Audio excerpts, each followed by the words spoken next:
Well, tonight, Arizona's family investigates Cold War nuclear testing and how wind pushed radiation into Arizona communities. It led to cancer that took the lives of some and chemo treatments for the survivors who are known as downwinders. And while the U.S. government recognized and paid out thousands, our David Caltabiano says some people claim they were forgotten. He knew just what to do. He's got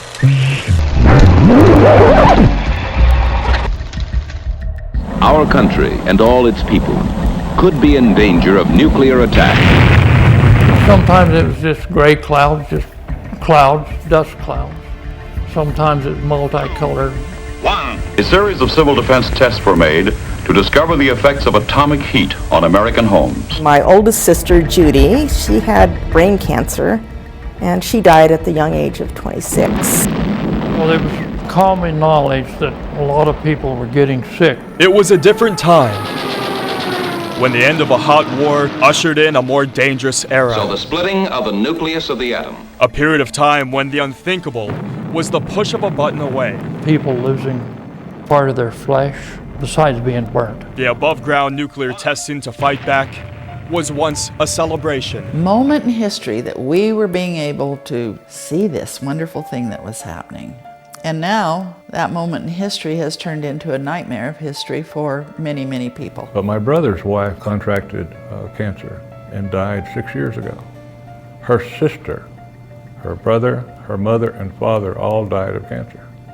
And they were all here from the 50s. For so many people, there is still a war, this time for justice. That the government should be held responsible and should recognize that, a mistake was made.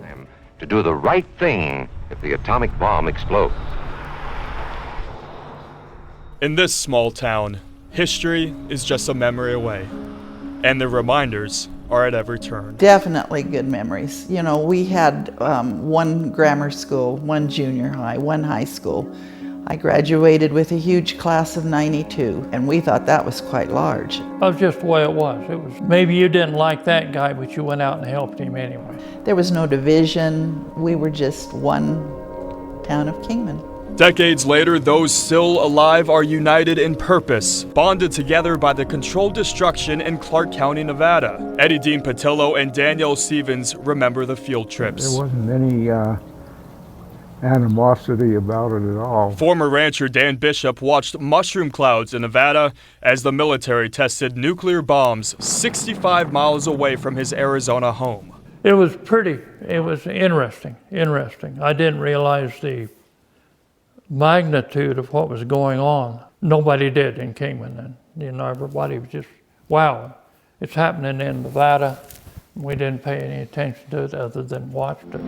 The gorges of northern Arizona. At the time, most people were unaware radiation could spread by wind from the nuclear testing, and the deadly side effects even miles away from the blast. In the radium treatment of cancer. Unfortunately, developed cancer as well as a couple sisters. I had an aunt that passed away from cancer. I've had many friends. I've had a cousin that passed away, same thing. I had cancer at one time. What kind of cancer did you have?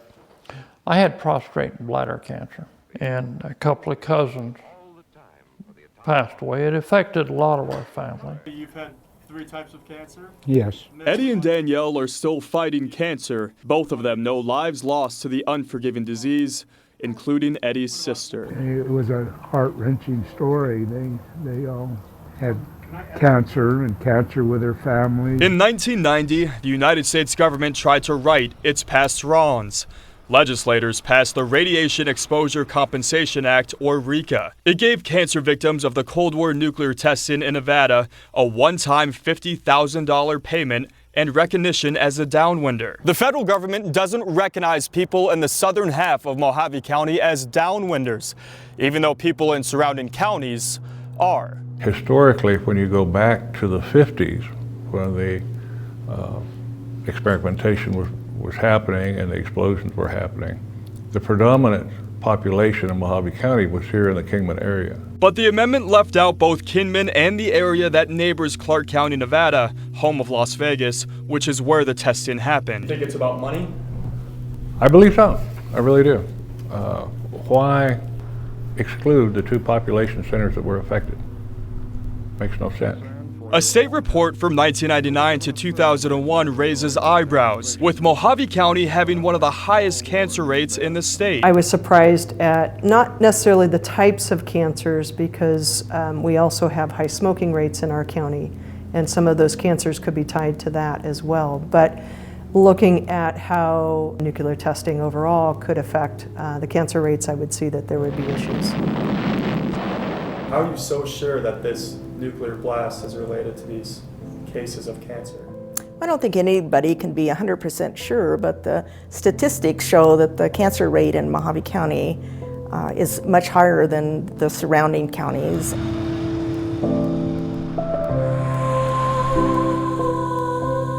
In this small town, history is only a memory away. The reminders are at every turn. Looking back from today and looking at all of the friends that I have lost, by far the major portion of them died of some type of cancer.